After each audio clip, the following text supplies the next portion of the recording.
being a genuine human being with a genuine interest in the other side, in the other party, to know who they are and what they do and what they stand for. It's not a matter of quantity, but rather of quality.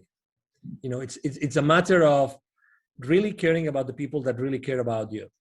When you're an entrepreneur, you have to really niche down the people that you want to serve. Don't try to go after everybody. Don't try to throw your net to everybody. No. The more precise and specific with your messaging are, the more you're going to attract the people that you really want to serve. And the faster you will be able to make the mistakes that you need to really thrive with your clients and with your customers. Go through that process of making mistakes as fast as possible. That expression of failing forward, I love it. Because, my number one mantra, business mantra, and actually it's been even published in books, is take imperfect action now. The successful people that I'm seeing on LinkedIn, number one, they consider the other person individually as an opportunity to develop a personal relationship. Number two, the LinkedIn profile is not a place where you actually publicize your professional career, but rather a landing page. Number three, I see people starting to understand how to capitalize on their previous experiences with the new experience, with the new venture, the new entrepreneurial journey that they started.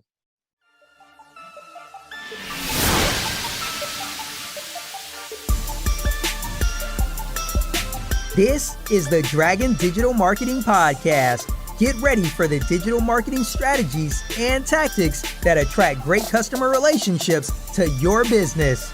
Here is your host, Monique Idimudia.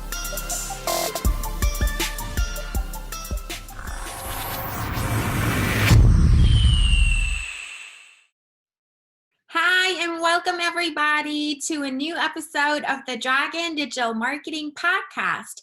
I'm your host, Monique, and you're listening to episode number 40. And today's episode is all about LinkedIn marketing. LinkedIn is such an important social media platform, and it's really special, and you can't miss out on the opportunity of leveraging LinkedIn for marketing your small business online. And here's why.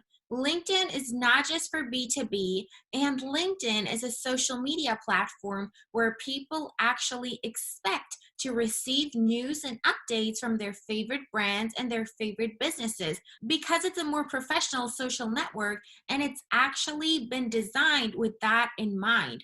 So you're not interrupting people with your posts when all they're trying to see is updates from their friends and family like on other social networks. So I'm super excited to talk about this. We're going to cover the topic in depth, and this is probably the only podcast episode that you have to listen to when you want to learn about LinkedIn marketing for your small business. And my special guest who's joining me on today's episode is known as the CEO Confidant. He's an influencer, he's a LinkedIn strategist and LinkedIn expert. Obviously, he's very successful on LinkedIn and an expert on the topic. He's also a TV host, a public speaker, a CEO consultant, board member, and last but not least, a philanthropist. He's a truly amazing person. And I'm so excited to introduce you to Angel Ribo. Hi, Angel. I'm so happy to have you here. How are you doing today? Very well, thank you. Thank you very much for having me, Monique, and thank you everybody who's listening to us today. It's a pleasure to have you. I'm so excited to talk about LinkedIn marketing for small businesses today. So why is it important for small businesses to be on LinkedIn? Well, thank you. Well, it's funny because when I was in corporate America and I left corporate America 5 years ago, I have to say very honestly that I wasn't using LinkedIn at all. But I made it for some reason. I knew that my future audience was going to be on LinkedIn because I've always been a business to business guy. And so I started my, organization, my small company. And I said, I think that, LinkedIn is going to help me. So I started to basically look around and see what people were doing. And my main goal, my number one goal at that time was, okay, so I have had all those many connections internationally with so many people. And also I had already lived in Dallas for 5 years at that time. But I said to myself, let's increase my outreach. Let's have a lot of connection. Let's connect with everybody that has been connected throughout my life. So I started the journey. The first step was literally like going out there, seeing everybody that I already knew, for some reason, I started connecting with them. So that ended up only like having, because not everybody is on LinkedIn at the same time, but I went from a few hundreds to literally probably like 1,500, maybe 2,000 people. And that sounds a lot for people that are starting on LinkedIn, but I said, no. I really want to like start going to the next level. So what about the connections, which are my second level connections, which are connected to my connections? Let's just start. And that really started the journey. So I consistently started to go and, reach out to my second level connections. And obviously, as I was doing it so much and I was using so much time, I said, how can I automate that? Then I started a small like benchmark. I downloaded 3, 4, 5 different tools. I chose one of them and I started using that tool. I learned a lot. I made a lot of mistakes, and I did things that I didn't know that they were written on the terms and conditions of the, the contract with LinkedIn. I got restricted. And obviously I was extremely frustrated because, you don't know what you don't know, right? So you think that you're doing the right things and you're being cautious and everything, but it wasn't really that cautious, apparently. So, I made a lot of mistakes, but obviously those were lessons. And something that actually, one of the mistakes I made besides those, trying to make so many connections that got restricted was, how do I keep those relationships warm? Because a connection that means nothing unless you have a conversation with them. And not everybody's open to, have those conversations, not over. So I decided I'm a very unconventional guy. Let's put it this way. I don't like to do what everybody else is doing. So, I obviously, as anybody else also, after choosing a couple of tools to automate my work, what I did was, okay, so who really knows about marketing with LinkedIn? And I started to download some PDFs, some ebooks, some of, you opt into a particular offer and you get some basic information. I started trying things and I didn't like them. They didn't work for me. So I said, okay, so I'm going to be myself. I'm going to be Angel Ribo, the CEO Confidant, talking to all these people, and I'm going to use unconventional messages. And I started, basically, I remember one batch of my emails or the connecting emails to my potential connections saying, what has been the most defining moment in your life, right? And I have to say that wasn't very successful, but that allowed me to see who was really open to have very in-depth conversations from a human perspective. Because we tend to think that as LinkedIn is a professional network, everything has to be professional. But that's not the case. In reality, people connect and people do business with people, with human beings. So people do businesses with people that they trust and they think that they can have a personal, the right personal, connection and relationship, probably with the same principles or similar principles, similar values, right? We don't have to be in agreement with everything. So, but it was interesting because a lot of people asked directly, this was the most defining moment in my life. And that means that a lot of people became suddenly vulnerable with me.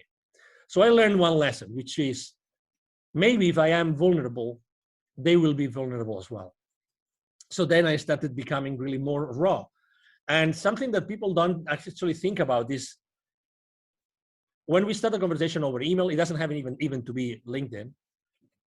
People think that they have to immediately start throwing all your value to them. Like, let's say you and I were both podcasters and we want to have a lot of nice, very successful people, and we start reaching out to them. Hey, I have a podcast and, I'm only starting, but, or maybe I already have like 10,000 people following the podcast and I have 20,000 downloads or maybe only 500 downloads. It doesn't matter. In reality, nobody cares about what you are, who you are or what you do. In reality, people care about what you can do for them. So that's very important. So, I started the conversation with them at that point as if I was in a face-to-face networking event. So let's say you and I meet for the first time. You're in St. Petersburg, Florida, a wonderful place. And there's a boat trade show in St. Petersburg, which actually it happens a few times a year. And I go there and we meet in a parallel networking event to the show. The first thing we're going to say is probably, hi, Monique, because you will have a badge, right? Hi, Monique, how are you? I'm Angel, I come from Dallas. That will be probably the first conversation, right? Very, very informal conversation. And maybe, we get into a conversation and we get to know each other a little bit and we get to talk about what you do in your life, what I do in my life.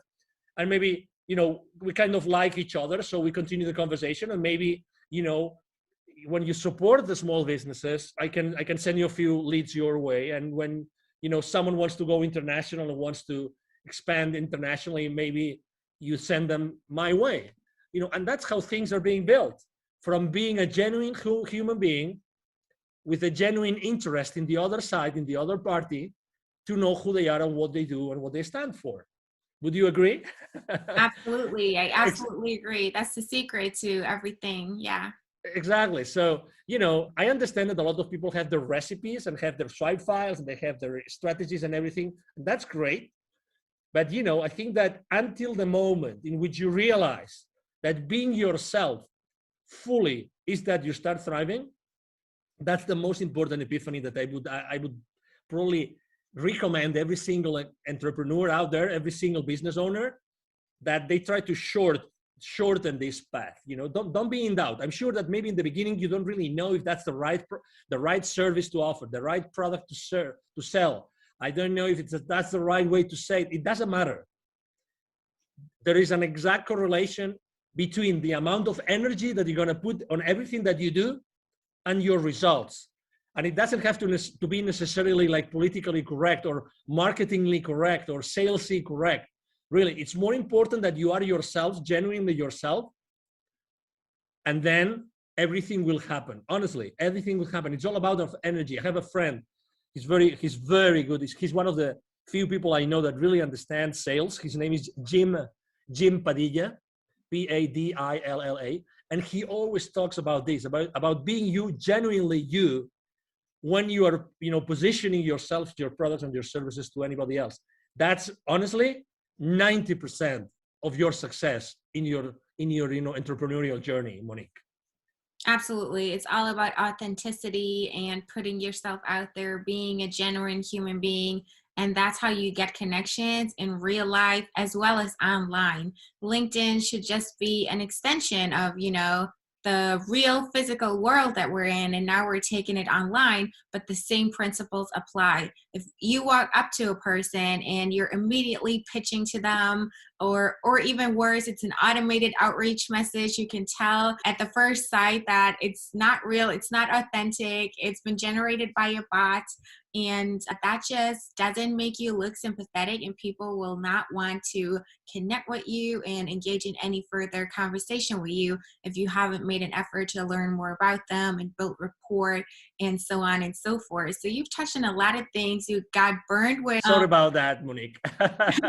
No, that's a valuable experience to share because it taught you to be authentic and to reach out to people manually, right? And you started with your first degree connections, and then you went to the second degree connections and so on, and just expanded your network and actually reached out to those people. The connection itself doesn't give you anything, but you have to start a conversation, and that's how you do it. That's the strategy. That's the plan of action that you have to map out to be successful on LinkedIn.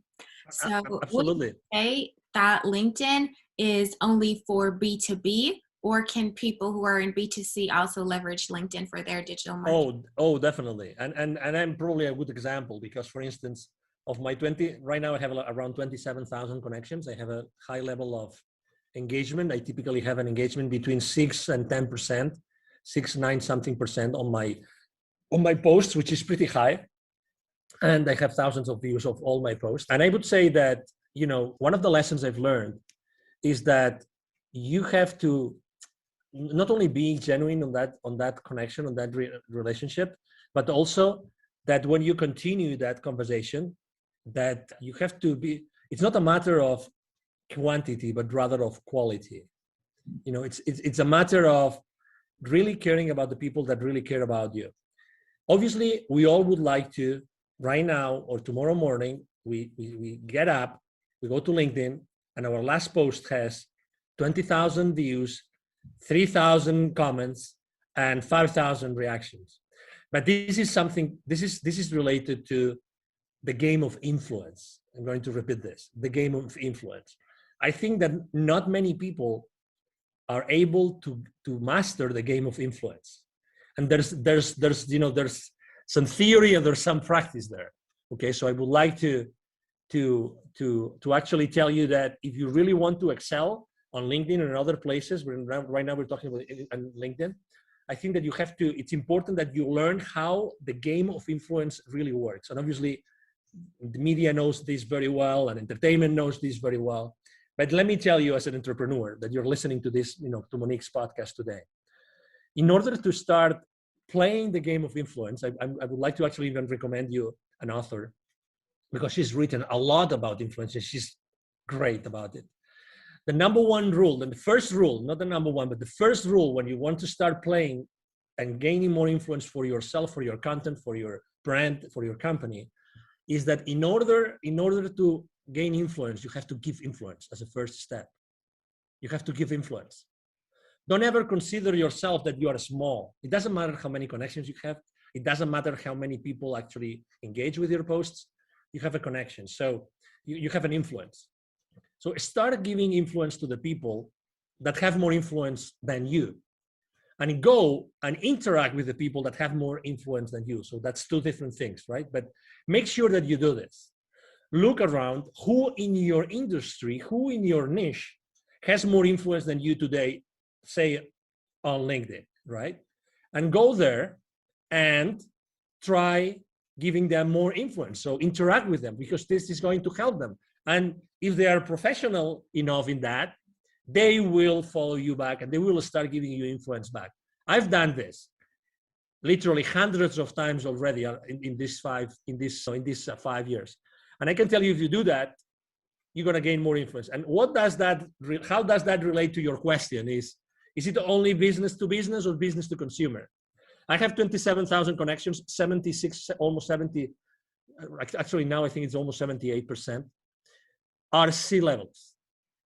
Okay, so are people who have, positions high up in organizations, and most of them are on very large organizations, okay? Very large organizations. So that's why I think that obviously I'm not only, when I'm working with my clients or with my clients' clients, and with both, we all help each other on LinkedIn. When I reach out to these people, I'm not only reaching out to their companies, but I'm also building those those one-to-one relationships with them as a human being. So to your question, absolutely. If you are offering, for instance, a product or a service who's only for a specific individual, because what you do is you have let's say a coaching practice. You want to coach someone, or you want to consult someone, you want to, for instance, help corporate executives to get out of the corporate world and set up successfully their venture, their company. Is LinkedIn the right place? Of course. But also, if you're offering, let's say you're offering luxury hotel stays in, I don't know, in Bahamas, for instance, or villas, is LinkedIn the right place to do it? Absolutely, as far as you are talking to the right people, the right audience. And when you develop this relationship that they trust you because they have exchanged a few mails, or you have given them some value that they wanted or they needed, then you can actually offer them other things. You can offer them other products. You know what I mean? So at the end of the day, it doesn't matter where you are. The fact of the matter is that as far as you develop those strong relationships, you will be able to offer them both services for their companies and services for them personally. Absolutely. That's the power of the principle of reciprocity. You give before you ask, and people will reciprocate really most of the time. And everybody's on LinkedIn, not just, entrepreneurs and people who own businesses. A lot of people who work in jobs are on LinkedIn well. So no matter whether you're in business to business or business to consumer, everybody works P2P, people to people. So you can find your audience on LinkedIn and leverage it as a tool. And it's a huge social media platform, and you definitely be missing out if you wouldn't leverage LinkedIn. Now, we focus time and resources, our people, our money in our digital marketing strategies. So how can we leverage that to actually see a positive return on investment and make it an investment and not an expense? We actually want to generate leads and sales from our activities on LinkedIn. So how do we go about that to make it worthwhile and to make it profitable and efficient to actually get leads and sales from LinkedIn? Obviously, great question. And that's the That's the $1 billion question, right? So after you have developed those relationships, then you have to start doing a triage that they call, right? The triage. So you have to start really knowing what every single company or every single person really wants. I'm going to see what I'm saying want, I'm not saying needs. I'm saying want. Because why?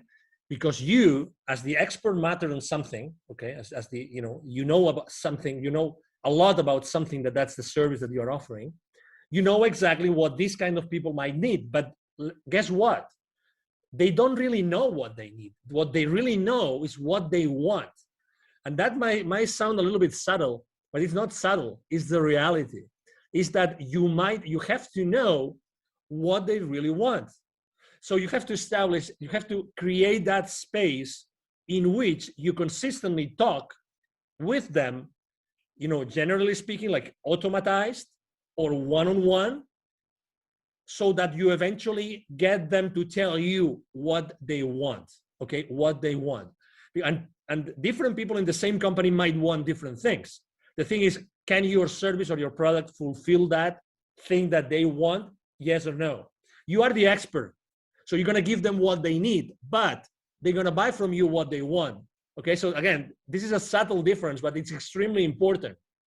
I have a very common mistake we make when we go out there. And again, I receive literally 40 to 50 messages every single day on LinkedIn.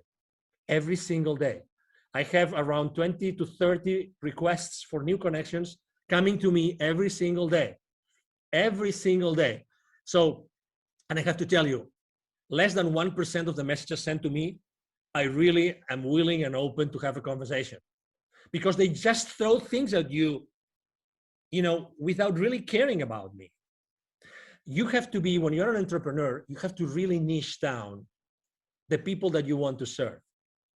When we are entrepreneurs and when we start our journey, we are extremely fearful about many different things, about money, about the future, about the uncertainty, you name it, about family, about mortgages, about our bills, you name it. I mean, you are an entrepreneur, Monique. I'm sure that you resonate with what I'm saying. But guess what? The more precise and specific that you are with your message, the more you are going to connect to your audience. And it doesn't matter how big your audience is. It doesn't matter how, in theory, your audience, how big in theory is that going to be. In reality, you only probably need what? 2, 3, 4, 5 clients to start having your business, ramp up. So, and when you start doing that, guess what? You start making mistakes. Oh no, Angel, no. I don't want to make mistakes with my first customers. Well, guess what? You are going to make mistakes with your first customers, because that's it has to be like this. And then you will adapt, and you will apologize, and you will learn, and you will offer more and more and more value to those customers until you have had so many customers and you have made and learned so many lessons that you will do a much better job and you will make much more money. But again, don't try to go after everybody. Don't try to throw your net to everybody. No. The more precise and specific with your messaging are, the more you're going to attract the people that you really want to serve. And the faster you will be able to make the mistakes that you need to really thrive with your clients and with your customers. And that's fearful. And I understand that, because I've been there, and very often I am there. For instance, last year, 2020, that was a year of pivoting, right? Everybody was reinventing themselves. How am I going to adapt to the new market, blah, blah, blah. I was helping here. I actually was able to give even 2 webinars to the local community of entrepreneurs through an accelerator here, business accelerator. And I was telling them the same thing. Hey, if you're going to change, make sure what you're going to offer is going to be extremely specific, so you will be able to, go through that process of making mistakes as fast as possible. That expression of failing forward, I love it, because, my number one mantra, business mantra, and actually it's been even published in books, is take imperfect action now. Take imperfect action now. That's my favorite mantra. Unless you confront your fears immediately, it doesn't matter how many mistakes you make, you will never thrive. If you really want to be an entrepreneur, committed to yourself and to the rest of the people around you, your employees maybe, or maybe your family or relatives, take imperfect action now. Don't wait for anything else. Absolutely. I totally agree. You know, in order to get where you want to be, you have to get started. The first step is the most crucial step. And, you know, everything comes from practice and experience. You cannot expect it to be perfect when you're just getting started. You just have to get the ball rolling, and then you get that snowball effect. And basically, what you do when you reach out and engage in conversations with your connections is you create a vision match, and you connect what they want with what they actually need and what you can offer them. Bring it all together, align it, and they'll see that it makes sense for them and become your customers and become happy with what you have to offer for them. So, do you see any trends right now that are going on with LinkedIn marketing? Well, unfortunately, I have to say, well, number one, I think that I have seen a dramatic increase of people reaching out to each other. Okay. So, I mean, and that's obvious because people, when they spend more time at home, they're looking at other options of doing the same thing more efficiently, or better said, they're looking for being more effective, because we tend to do, as a very good friend of mine tells me all the time, we tend to do the same wrong thing more efficiently, which does not take us anywhere. So what I'm saying is, number one, a lot of people, many more people reaching out. But as I said before, guess what? These people are not personal. They are not personal. So I keep on seeing a lot of people making the same mistakes and doing the wrong thing more and more and more efficiently. Why more efficiently? Because the messages are longer. So instead of being one page of verbiage that you really don't care about, now it's 3, 4, 5 pages. Literally, I mean, I really don't understand how this is possible. But anyway, so the successful people that I'm seeing on LinkedIn, number one, they consider the other person individually as an opportunity to develop a personal relationship. As it sounds, okay? As it sounds maybe too raw, but this is it. Number two, the LinkedIn profile is not a place where you actually publicize your professional career, but rather a landing page. And there's many people saying that out there, and I couldn't agree more. A landing page, okay? A landing page. So that means that what you show there is actually you are showcasing your products and services. So again, think in terms, when you're designing your page, your profile, think in terms of this that I just said, okay? I mean, I do this not only for my profile, I do this for my clients, because again, you don't want to show your clients, you know, how many years you work for X, Y, or Z. You can always do that afterwards. You really want to show them what you are about. You want to show them real testimonials of people that you helped before. Now, number three, I see people, obviously, there's a lot of people going out of the corporate world. I see them starting to understand how to capitalize on their previous experiences with the new experience, with the new venture, the new entrepreneurial journey that they started.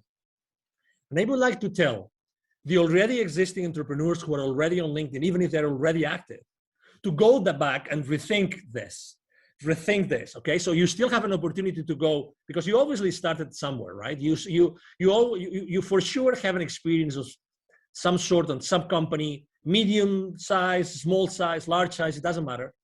Go back to that experience and think about how can you change your presence on your profile so that becomes a beacon, so that everybody sees this amazing testimonial, this amazing experience that talks to the audience that you want to serve. And that's another thing that I see very, very, very clearly. So the people are starting to understand that the profile is much more. And probably the last trend that I would say that I'm seeing more and more often is that people are obviously reaching out to experts on the matter. Let's say they're not taking risks. So they want to go to someone that has already been successful with LinkedIn, that has already been able to make the mistakes so that they avoid making the mistakes. If someone gets restricted on their profile right now, very honestly, and there's thousands of them every single day, is because you want. Because I already warned you. I made the mistakes. So why would you make the mistakes if I'm telling you what mistakes not to make? You know what I'm trying to say? One of the main mistakes I made, I don't know about you, Monique, when I started my journey, I didn't ask for help. And that was a big mistake, because the most precious resource that we have in our lives is exactly that, time. It's time. I wish I had invested more in other people helping me when I started my journey, because they would position my business into a place in which I would probably have saved 6 months, 12 months of time. And time is the most scarce resource. The only scarce resource actually we have is time. And I would encourage everybody of you listening to us today to please consider investing in people that have already been there, that have already taken that journey, so you are able to learn all those lessons and really don't waste so many months or even years in your life trying to do the same wrong thing more efficiently, but rather being more effective. We need to be more effective, Monique. Yes, I absolutely agree. All of those people who are reaching out with those annoying, unpersonalized, automated messages, they're not really your competition. Everybody ignores them. Everybody's just annoyed by it. They're not taken seriously. And, nobody is willing to give them a chance and do business with them because they've messed up the first impression. That's number one. Then I love your analogy to your profile not being, a CV, but it's your landing page. So you can really showcase yourself there and use that as a tool. And what do you think about creating content as well, posting on LinkedIn and really leveraging all of the features that the platform has to offer? Exactly. Well, obviously you're preaching to the choir here, and you know that, as I said before, I post every single day. About content creation, obviously I'm a big believer, and I think that, I learned many lessons in there, and I would love to share them with your audience, obviously. Number one, you have to be persistent, okay? So I have to say that I wasn't persistent before, and I wasn't creating before I wasn't persistent, and I was just sharing someone else's content. You can do that, and it's not bad, and you are helping someone else. And it's okay, but it was until I started, and I have been right now probably posting every single day for the last literally 10 months, probably right now, every single day. And I'm posting, I would say, three types of, or two types of content, just to simplify, to make things easy for people. Number one, I post about my business and about my clients' businesses. Okay, actually, I myself, I use my profile, I use my influence, so I actually help my clients with my exposure. So I expose their content, their videos, their interviews with my audience. I mean, that's what influencers do, right? We use our influence to favor the business of someone else, and that's something I do. So then I have a first type of content, which is my own content and my clients' content, and that is typically 3 times a week, 3 days a week. Okay, and then. So I post typically once a day.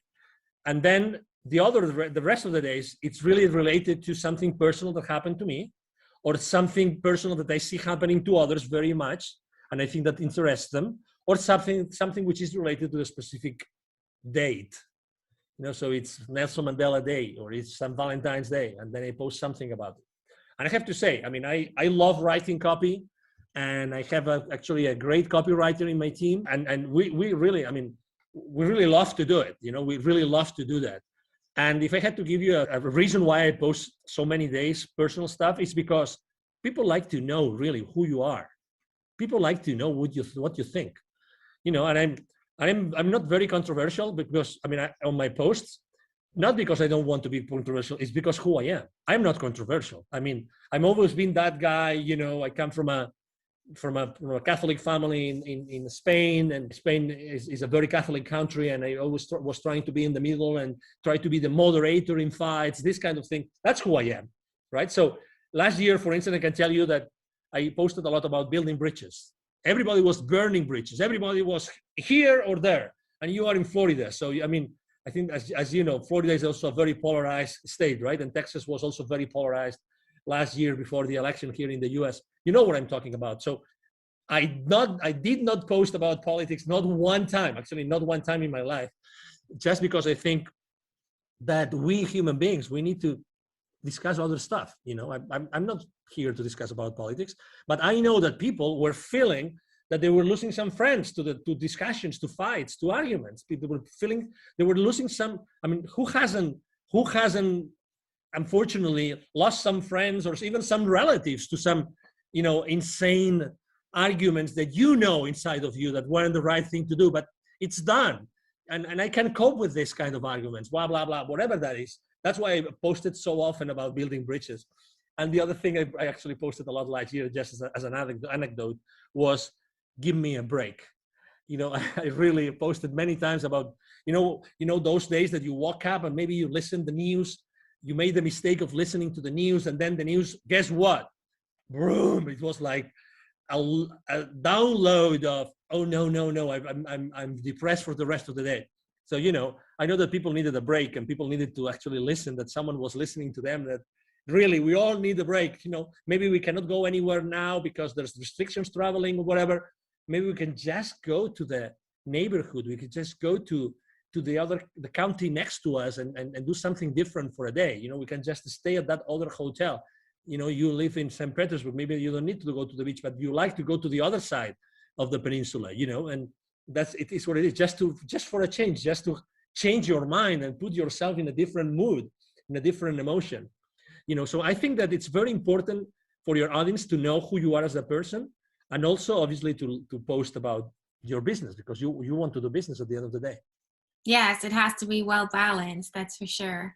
Exactly. So what do you think about influencer marketing on LinkedIn? How is it working with influencers on LinkedIn? It's certainly very different from the, stereotype of an influencer who's doing beauty, makeup, or travel or whatever, and they're calling themselves influencers. It's different on LinkedIn, right? Yeah, it's different because obviously, the services that we offer and what we do is really tailored for that kind of audience. But you said it very well. Actually, there's actually, I'm right now in conversations with several luxury brands because they know that they can reach out to thousands and thousands of C-levels that obviously are the target market for their products, right? So yes, it's different. So I would say you have to be extremely professional with what you do. There's no, what's the name? I don't know the name in English for that word. So it's just coming in Spanish to me, but you have to be extremely consistent, coherent. That's the word, coherent with what you are putting out there, right? If you are a coherent, you're a serious business person, it's the same thing when you're using your influence for other brands. And actually you have to be even more coherent with that seriousness, with that, that principles and those values that are behind your brand, in my case, the CEO Confidant brand. And you have to be extremely respectful with all your audience. So I don't really see a lot of people using it. And for instance, I'm using it because I already told you I use my influence. So I am an influencer on LinkedIn. But something that I do, and I don't see anybody doing either, is that I go an extra mile, which is I literally generate really hundreds of leads, because when my connections reach out to me for that particular offer from that particular client that I'm helping with my influence, when they reach out to me, they engage with me. Many of them say, "Wow, that's interesting. Thank you very much for sharing this with me." This starts a conversation. This is starting a conversation. So eventually that becomes a deal for my company. So I think that my way of seeing influencer marketing on LinkedIn is not only marketing itself, but also sales. For me, it's generating leads. And if you are not generating specific leads, and I'm able to drill down really to like the name and the number of employees of that company and the position of that person, that's the beauty of LinkedIn. I think that I'm missing my word with my clients. And I'm all about offering more value than the value that they expect. So, and that's why, again, for me, I see LinkedIn more like extremely professional, but generating not only influence and presence and clicks on links, but also engaging. And that's beautiful. That's excellent. And I like to do that. Yes, absolutely. I agree. Influencers on LinkedIn are just people who literally have influence. It's about the know, like, and trust factor. It's about having an image that you keep up consistently. You don't deviate from it. Talk about controversial things like family, beliefs, religion, race, politics, things like that. Those can get you into trouble, and it's kind of tricky to navigate through that. You want to stay consistent to the values that you have and practice what you preach. The influencers on LinkedIn are just people who know the right people and are known by the right people. So it's not just random, people who post pretty pictures that inspire others, and that's what makes them influencers. It's not like that on LinkedIn. It's a lot more professional. So you have to find those people, reach out to them. The analytics that you get are just amazing. You can drill people down by industry, by position, levels of experience, and so on and so forth to find your right audience and then reach out and connect with the right people on LinkedIn. Yeah, exactly. It's a different game. And it's easy to your point and to your questions, Monique, it's easy to get overwhelmed on LinkedIn. So I would suggest, obviously, you have to build your own system. You need to build a system of systems, right? A system that has different pieces so that all together you keep your sanity, number one, and you generate business for yourself and for your clients. I think that's very, very important. Exactly. What do you think about LinkedIn events? I think that they have to, it's obviously it's a good, let's say any excuse to engage with your audience is good. I am still on the fence about it because it's still not, I think people are not using it to the full extent. So when you are trying to actually opt in for an event, there's so many steps that you have to do manually. Everything is not yet, or people are still not learning how to do it all automatically. So eventually you end up doing a lot of stuff, a lot of clicks and searches and online things to actually find the event. That's my only criticism to event. Are they good? Of course. I mean, at the end of the day, what LinkedIn wants is that you stay with them for as long as possible. That's what they want, that you are there with them for a lot of time so they can expose you to the advertisements of their clients. I mean, I get that. But I think that there should be something else, some more value in there, so that it was really a place where people meet. And right now, I have felt when I'm signing up with events that the system is a little bit broken. That's my experience. Okay, I mean, with all due respect, and this is just positive feedback about the system. The idea is great, but I think that the implementation is not there yet. Yeah, so you don't necessarily need events. You can generate leads just through reaching out to people, messaging them, posting content, and engaging with other people's content as well. Yeah, LinkedIn doesn't really give you a good opportunity to export those leads and, automatically, reach out to them if they've attended your event. It's more like, promoting events that most of the time take place off platform anyways. So they could do some improvement on that for sure. But it's a handy tool and it's definitely worth looking into if you want to leverage LinkedIn to the fullest. I would definitely use, exactly to your point, I would definitely use LinkedIn actually to drive traffic to an outside of LinkedIn event. Mm-hmm. Because at the end of the day, the platform that LinkedIn offers you is like an event scheduling platform. It's not a platform where the event is going to take place so that everybody knows what it is about, right? So you will eventually have to have an external platform to conduct the webinar or the event, whatever the event it is. But again, you can still use LinkedIn to drive that traffic. And obviously, in order to measure your traffic on your profile, it's very easy. You see how many people have actually viewed your profile, and you see this when you go to your main page of your profile, you see that traffic. So as you know, unless you measure something, you don't know if you're really managing it. So I would ask you to track that down continuously, like on a weekly basis. So LinkedIn tells you for the last 90 days, how many people has viewed your profiles. So that's one thing that you should keep into account. Another one is for the posts, how many people actually views your posts. And the third one is how many times you have been on a search. And that means the job search tool inside LinkedIn. But again, it's another way in which you see if the keywords that you're using on your profile are the right ones or not.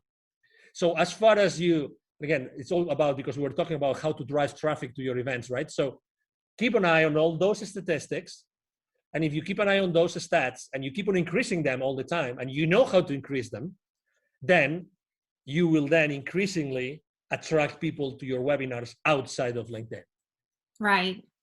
So you've touched upon, or you've talked about building that system of systems. How do you go about building a system and really incorporating LinkedIn in your digital marketing strategy and create an actionable plan that you can execute step by step to make it work for you?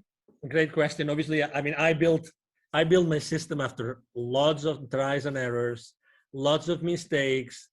I would say even great. I signed up for systems or subsystems that look great on paper, but then, for instance, the customer support was very bad. And I have to say, for me, customer support of any system or subsystem I use is paramount, is the most important thing, because when you most need it, you want the support. You need the support to support your business or to support the business of your businesses, right? So I ended up doing a mixture. So there's several subsystems that they use to track the messages on LinkedIn, to track the connections, and to throw campaigns, to launch campaigns to different audiences, because I want to really send the right message to the right person.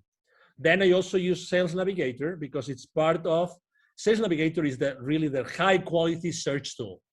If you do a search on normal LinkedIn, even if you have Prime or Premium, excuse me, I'm talking about Premium. I would encourage you to use, if you can afford it, to use Sales Navigator, because the power of the search tool of Sales Navigator is going to help you a lot to then specifically customize the entire marketing strategy to the people that you want to launch it to. Okay, so we already talked about the several tools, including Sales Navigator. Then I also use a tool that allows me to track literally all those numbers that I told you, every single number of every single post, because as you can imagine, I post every single day. A few times from time to time, I post twice a day. So this is a lot of data. I have a system that helps me track all that data live, like online, like on real time. And that's very important for me, because I can make decisions. I realize even what emojis work better. All these kind of things, how easy it is to read my copy today compared to how easy it was 2 days ago, 3 days ago, 4 days ago, or 4 weeks ago. So I track all these things, and I have a system that tracks it down. And then to put it all together, actually, there's something called, you probably have heard of this. There's a tool called Zapier. What Zapier does is, let's say it's a tool that allows you to actually integrate the rest of the tools. So I would say, if I can use, and with all the respect to all the people that believe in God, including me, right? Zapier is the God of technologies, okay? Zapier is like the octopus. If you've seen that precious movie, My Octopus Teacher, which I recommend to everybody, by the way. So it's like the God, which is in the middle, that helps you integrate the rest of the tools.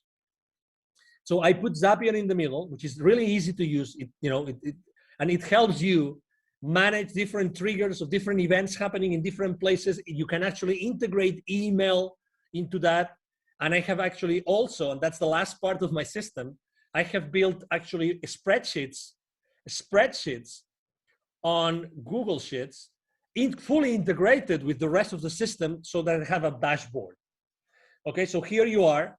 I have a dashboard that has all my leads, all the leads generated on LinkedIn, all the leads, all the emails that I'm sending through my email system. And all those systems are integrated onto a dashboard that I have had designed on a spreadsheet. So this is my entire system, right? It sounds complicated, because I have tried to explain it to you the way that I was little by little integrating the different subsystems, but right now, works flawlessly. And what I'm doing I have someone in my team that has helped me build the systems for me and for my clients. So right now it's like duplicating the same system, so it works for other people. That's the beauty of it. Again, it was what I was saying before. I mean, it would take for you many months just to do a benchmark of the different technologies and subsystems. When you have a system that already works, how much is it? How much is for you? How much is 3 months of your life worth for you? How much of not having to pay more bills? Add up the bills that you have to pay. Add up your cars, your mortgages, the utilities, the clubs, add all those up, multiply it 3 times, or maybe 6 times. How much is that for you? If you could start generating revenue in 30 days or in 60 days, that's why I always talk about the same thing as I said before, taking perfect action now, but get help. Be the solution. Don't be the problem. Don't keep on working on the problem. Work on the solution today. Yes, I think that leveraging marketing automation and taking advantage of all of those tools to facilitate the processes for you is a smart thing to do. And everything has to be integrated nowadays. you can't, invest your time in doing repetitive things manually over and over again to create the spreadsheets and everything yourself. And you want to leverage tools for that. And Zapier is a great tool. I use it myself. I can definitely recommend it. Sales Navigator, I'll link the tool recommendations that you gave us in the description as well. What tool do you use to track your activity live, and what helps you figure out which emojis work best for your social media management? Yes, there's a tool called Shield App. Again, I'm doing some, I'm doing some referral marketing, affiliate marketing today, but it's okay. I mean, I'm not making money with any of those, by the way, so that you know. But if you would like me to share the links to those technologies, I can do that, Monique. If you want me to do it, I will be more than happy to do it. But I use, actually, it's developed by some European high-tech team. Great support, great technology. It gives you great information. It's called Shield, like windshield, but Shield only app.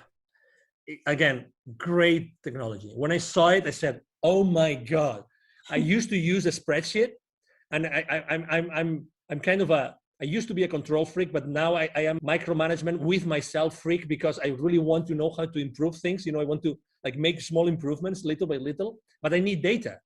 So I was collecting manually every single thing. So I had a spreadsheet, post, date, blah, blah, blah, hour of the day I had posted, blah, blah, blah, all of those things in the spreadsheet. When I saw that system, I said, "Oh my God, you have heard my prayers. Thank you very much for exposing me." And I have to tell you, I'm all the time looking for new technologies, all the time, Monique, all the time. Even if I'm super happy about Shield App and Zapier and all those technologies I'm using, I have to tell you, I'm always looking out there, because right now there's so many disruptive technologies. There are so many, Monique, that, I mean, there can be right now out there some technology that probably can do something for you that you don't know, you can't even imagine, using machine learning, using artificial intelligence. Oh my God, that could probably save you 2 months of marketing, 3 months of marketing, or 6 months of prospecting, of cold prospecting. Oh my God, what does that mean to your business? Again, we entrepreneurs, I think that we're very conscious about all the bills we pay every month, right? So every month we pay those bills, and those are so much, and how much money I have to generate every month to break even, or obviously to make money so I can save up for a new car, for a new vacation, for a new experience, or for having this wonderful present I want to give our parents, right? I mean, who doesn't want to give a better life to their parents, Monique? Absolutely. Yeah. That's why I love asking about tools. I'm all about, leveraging technology to make things easier and faster and automated for us, so we can spend our time doing the things that are more important for us, and we're not wasting time. We have to be the most efficient nowadays. Absolutely. Thank you. Thank you very much. I have to say that I really love it when the rubber hits the road, because it's really there. I mean, right now, everybody listening to us, they can go out there, look for it, buy it, try it, test it, and see, oh my God, yes. Yes. And that's what we want. I mean, we really want, you are a public figure, I'm a public figure. We are here to really help people. We really want to make these shows, these conversations useful for people. We really want to do it. Yes. That's why we do it. I mean, we're using our time. It's, we're recording this on a Friday. I'm sure that you have many better things to do today. You could be, you know what I mean? I mean, we have choices in our lives, but we still choose to be here because we want to really share our experience. If our experience can help someone, if today there's only one person, even if there's only one person that resonates with my message today, oh my God, this conversation with you, Monique, has been enough, because we've changed someone's life forever. And that's the beauty of having these conversations publicly. Yes. So what benefits of LinkedIn marketing do you see that no other platform offers? Segmentation, I think it's very important. You own the data. You don't have to trust that someone is going to categorize the data for you as other platforms. In this case, you know exactly who you're talking to. And you have contact information, direct contact information with the people that connect with you. Okay?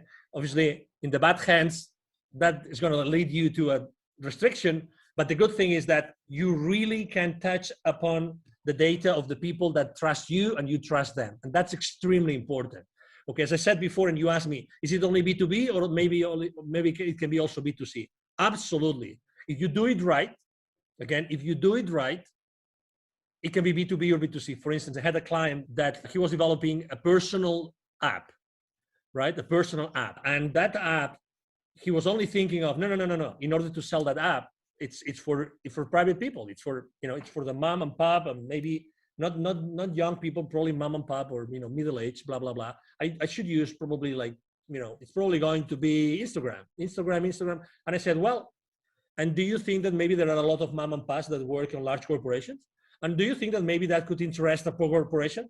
So again, it's the flexibility, it's the granularity, that's the word. Granularity of information that LinkedIn offers to you that you can actually then use to, drill down to who you really are interested in talking. And that's beautiful. Again, read the terms and conditions, because you don't want to be restricted. But this wealth of information, again, to be honest, I consider LinkedIn to be a search tool. It's nothing but a search tool, to be honest. It's a search tool, but a very powerful search tool that allows you to do a lot of things. But it's a search tool.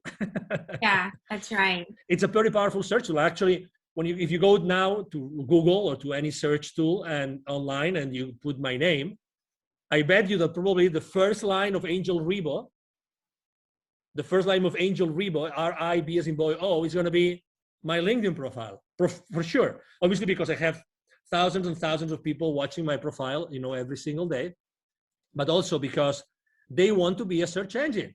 They want to be so that whoever is looking for someone, the traffic is now driven back to LinkedIn. That's what they want. LinkedIn wants you to be spending a lot of time on LinkedIn. That's what they want. Yeah, so it's self-reinforcing, and your goals and the goals of the platform are aligned, and they keep pushing you more and more because you do what the algorithm wants to see. You don't, try to drive people away from LinkedIn and, always link to other websites and try to get them to leave LinkedIn or whatever. No, you're using the features that LinkedIn offers you to engage with people and pursue your marketing goals, and you're doing it all on the platform. You're using their events feature, their messaging feature, you're sharing content directly on there, you're endorsing people, receiving recommendations, giving recommendations, and collect everything on LinkedIn and use that as your marketing tool, use your profile as your landing page, and that helps LinkedIn out. And if you help them out, they want to help you out too, so they're not going to punish you, they're going to give you an amazing organic reach and all of that, and it's just a win-win. That's right. So LinkedIn also has this feature where you can publish articles. So you can also use it as an extension of your blog and publish stuff there on LinkedIn. Do you recommend doing that as well? That's a great question. So I have used it for my clients. I have used it for my own only one time. And the reason why I have done it so little for me and also so little for my clients is because I think that written content, even if it has pictures and it has, photos and it has charts and it has bullet points, how many people do they really have the time to read the entire article? That's number one. Number two, how many times, if you reduce the size of the device screen, right? You might have the time, you have a great screen, you might have the time that you might like even to read it because it's fancy.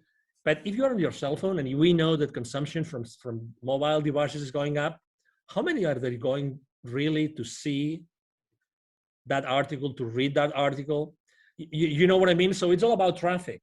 So as much as I could be, I have a group of content, developers, creators. So I could have articles every week, and I'm not doing it because of that, because I'm not sure that I'm going to be adding the value that my clients are going to have the time to read. That's why. So you want to repurpose that content, and you have a way to drive a lot of traffic to that article from outside LinkedIn. Maybe that would make sense because, again, LinkedIn is their place for corporate and professionals and B2B and B2C, blah. That I understand, but to be honest, internally, not sure. Yeah, so it's better to post directly in the feed, post images and text there. You can post PDFs. It makes your content more easily consumable at a glance while people are scrolling through their feed, and they don't have to take the time even to actually read an article. That would actually be the smarter thing to do that you also recommend. That's good to know. Absolutely. I mean, people may have different opinions, but I'd rather probably write an article at, I don't know, at Thrive Global, Ariana Huffington's online publication than doing it on LinkedIn. I mean, as much as obviously, I mean, I spend, as you probably can imagine, I spend hours every day on LinkedIn, literally hours. Yeah, so you would know. I think it also depends on your niche. For a minority of people who are in the copywriting niche, or I don't know, poetry, whatever, when it's all about writing and they know their audience likes to read, they only want to read, and they it's really all about text. Then of course you can leverage that, and it's great that LinkedIn offers that feature because you can showcase your work and share it with the audience without having to, drive people off the platform. So you can use that, but in general, it might be more beneficial for you. I mean, you have to test it out. There's no one size fits all answer to anything in this world, but in general, it gets more traction when you post in your feed, because if you publish that article, you write it, you publish it on LinkedIn, then when you share it, all that people see is a preview. They see like the header image, a title, and like a small description of the preview. So they still have to click and they have to leave their feed to even be able to read that article. So it might be, easier to get the message across right there in the feed when they can see it right then and there. Yeah. Exactly. And you cannot manage what you don't measure. So look at the numbers. I mean, you have your own audience. Look at the numbers. Look if you're grabbing the attention of the LinkedIn editors. That's another option, obviously. See how much attraction you get with your articles. Yeah. As I said before, I'm not a very conventional guy. So I like to try everything that I'm being told. You cannot do that. Okay, let's try what happens. Again, within a framework of, principles and consistency with my brand and everything. Yes, that's important though. Test. Oh, totally. Yeah, really. Don't be afraid. Again, at the end of the day, if you are, I always tell the same story. If you are afraid of trying something on LinkedIn or any other social media platform, if you are afraid, ask yourself the following question. Are the potential viewers of that post that might not like it, are they going to pay for your bills this month? Are they going to pay for your bills this month? You tell me. So why do you care about people that don't like what you're writing? I remember one day, the first video I've ever done myself online, it was on Facebook. Okay, that was 5 years ago, a few months after I left corporate America. And I was in panic. I mean, I right now I can do any interview, but I was in panic. I was so in panic that actually, as soon as I clicked like stop broadcasting live on Facebook, I started crying because the pressure, when the pressure is so high that the only thing you can do is like get all this pressure, the stress, anxiety away. I started crying. I don't mind saying it. And then I actually did something even worse, which is I sent to all my email list a link to the video. Guess what? There was a guy that responded to me. I have this email somewhere. I should frame this email. This is the most stupid video I've ever seen. Can you imagine? Like in that video, I was basically like getting naked, not physically, but this is why I decided to start my own company, and this is why I decided to start my nonprofit. So when you're explaining the reasons, and there's no reason why, you just want to like make peace with yourself, so everybody knows what you're doing. This kind of video, and this person told me in writing, this is the most stupid video I've ever seen. Don't send me any other email again. Obviously, I said, wow. But I mean, probably some people would have said, I didn't respond to the email, but some people would have said, oh my God, it was probably pathetic. I was pathetic, and oh my God, maybe I shouldn't do this anymore. Or the other way around. I mean, I realized that video was my thing. And honestly, I mean, right now video, I love video and I use video as much as I can because it's much more direct, and people prefer to spend 2-minute video, and if it has subtitles, even better than doing many, many other things as far as, content consumption is.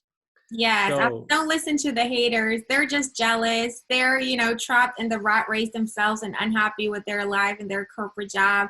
and they just can't be happy for you that you got out and started your thing, and you have the courage to make a video and share your emotional experience and Exactly. your reasons there, and just want to hate a troll. Yeah, always keep that in mind. Don't let it paralyze you or make you doubt yourself. Just ignore it. It's the best thing you can do. Yeah, exactly. And when someone said, I remember, I don't remember which of these online very famous marketeers, I went to their conference, and they said, when you see the number of haters increasing, it means that you probably are doing something right. Exactly. You're doing something right. So people, and some people might actually don't like to see that you're doing things differently, and they might take it personal or judgmentally. So, but that's okay. It's okay. You don't have to please everybody. You're here to help the people that want to be helped, and not everybody wants to be helped, and that's okay. That's why I said, niche down, be consistent with the same message with the same people. Yeah. Are there any LinkedIn marketing tips or best practices that you haven't shared yet and you definitely still want to share in this episode? Well, make sure that you use a lot of your keywords. You use a lot of keywords in your positions, your experience positions, and your about section. To be honest, the about section is not as important as people think it is, because it's always hiding. So people don't even go there and click. It's easier for people to see your experience than to see your about section. So don't pay too much attention to that. What else? Tag people on your posts. I think that works. If some people do not like to be tagged, they will tell you. I get messages every week of people saying, thank you for tagging me, because I needed to listen to that message. I needed to read your post today. So, again, don't ever think that, don't prevent yourself from doing something because you think that you might upset someone. Never, ever make a decision thinking on these terms. Honestly, never. And so I do tag people. Another very easy tip I can tell you is that it's been shown that the perfect number of hashtags on your posts is 3. I would recommend you to actually choose the right tag hashtags for what you're doing. And I like to use hashtags that have huge outreach. I like to use 3 hashtags that have huge outreach, because very often I get this notification that, hey, your post got trending on innovation or on technology or on any other, or on startups or any other of the hashtags I use. And obviously, who doesn't like that? Who doesn't like to be found like your post is trending on that particular hashtag? That's very nice, right? It is, definitely. Exactly. Don't be afraid of reaching another tip. Don't be afraid of reaching in theory, highly powerful people in corporate America, because they are as human beings as you are. And again, if they don't want to connect, they will not.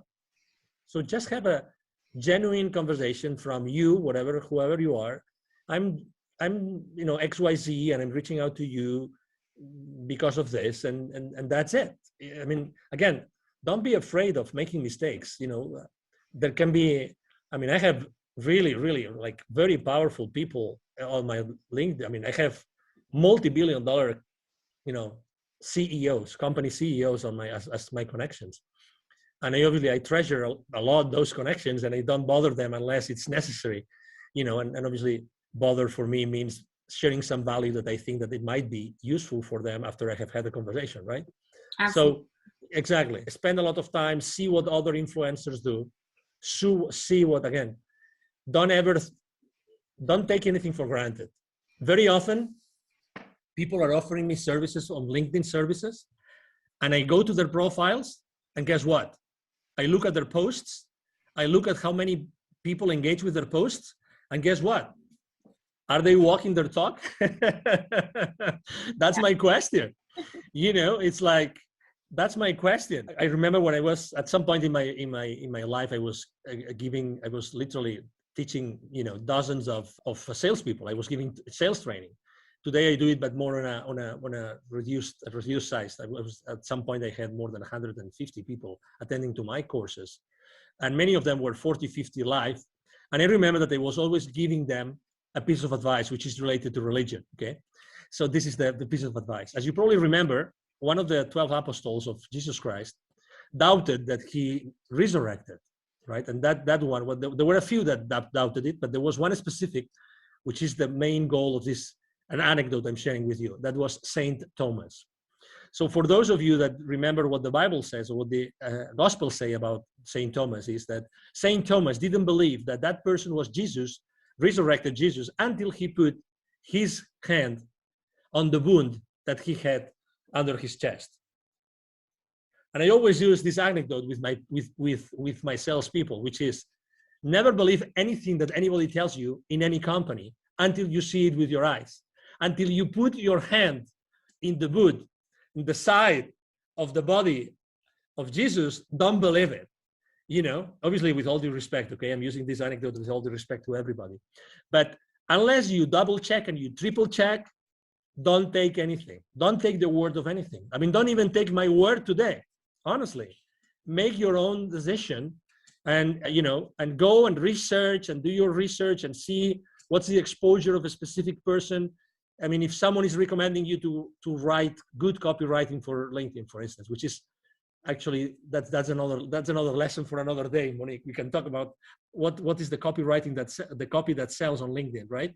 So, and obviously we write every day, so we've kind of learned a few lessons. So if someone is offering you copywriting for LinkedIn, test them. Go to their post and see how many people actually watches their, views their posts.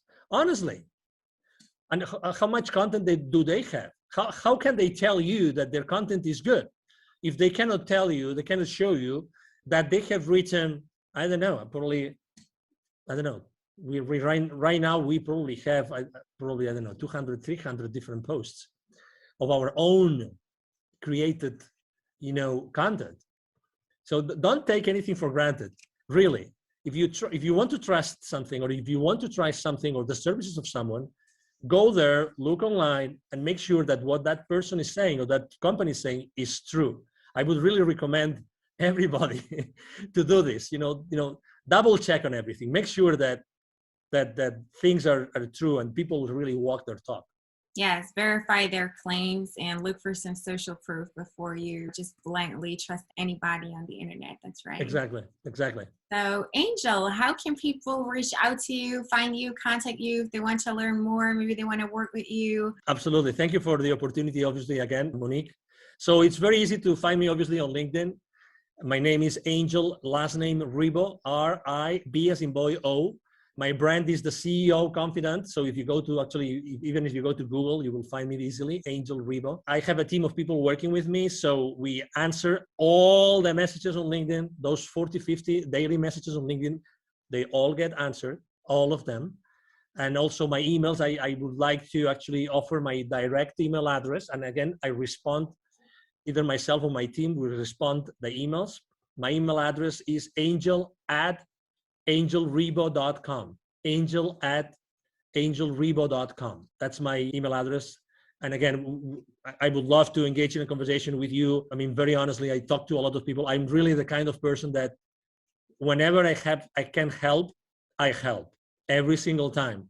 Anytime I'm being asked, I mean, just to give you an example, for COVID, this local business accelerator that serves so many small business owners and entrepreneurs and startups, they asked me if I wanted to be their mentor for some of their organization. I said, of course, anytime. So I'm this kind of guy. I like to help because I believe strongly in something that you said.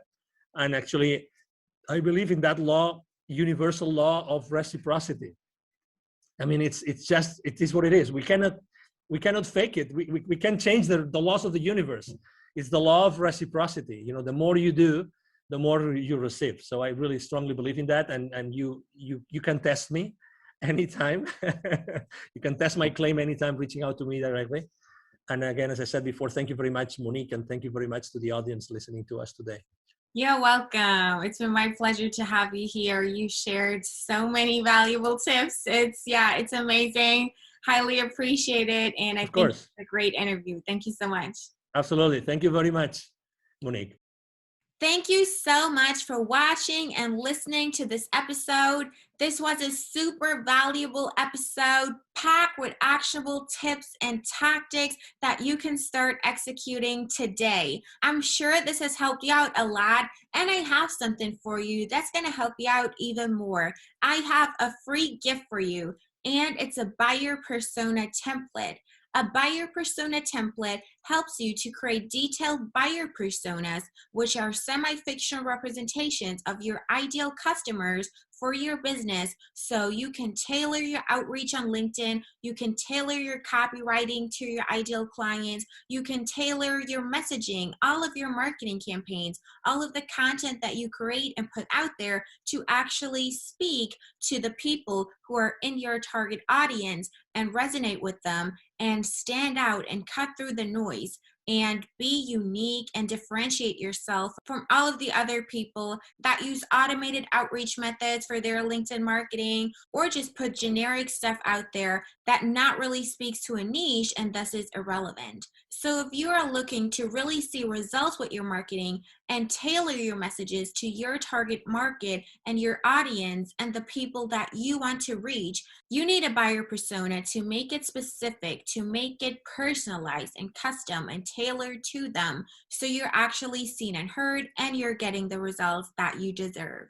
So make sure you grab my buyer persona template. It's a free download, free of charge. You don't have to pay anything. Just go to the website. That's dragon-digital-marketing.com. The link is also in the episode description. Make sure you check it out. And there you can also find the show notes to this episode, where I always put all of the links for the resources, tool recommendations that Angel gave us during this episode, and also the links to his and my LinkedIn profile. Make sure to follow the both of us, because we share valuable content there every day, and that's going to help you out even more. So as you can see, we got you covered. I hope that you really liked this episode, and thanks again for watching and listening. I really appreciate it, and I appreciate your engagement in the community. And as always, if you need help with your digital marketing, reach out to our agency, Dragon Digital Marketing. We're happy to help you out. With that being said, I really hope to see you again in my next episode. Until next time.